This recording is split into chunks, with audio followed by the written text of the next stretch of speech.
Select a row to add to your collection. I'm not going to lie to you, this was actually really difficult for me.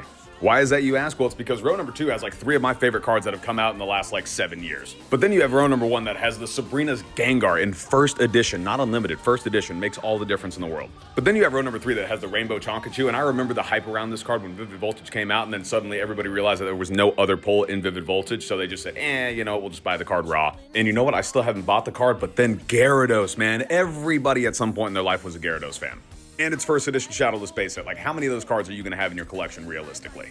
Then you jump back to number 1 and you realize you have the Rayquaza VMAX Trainer Gallery from Silver Tempest, and this is just a really cool card, and I don't know how this card hasn't broken $100 raw yet. Also, now that I think about it, I think I'm going to change my answer because, yes, the Bulbasaur is here, and between the Bulbasaur, the Pikachu, and the Squirtle, I do like the Squirtle the most, but row number 1's just not doing it for me. And I'm just not that big of a fan of the alternate art Palkia, and yes, I know I was talking about the Chonkachu earlier, but it's just not the Chonkachu that I want. I would much rather have this Chonkachu, so row number 2 is the answer.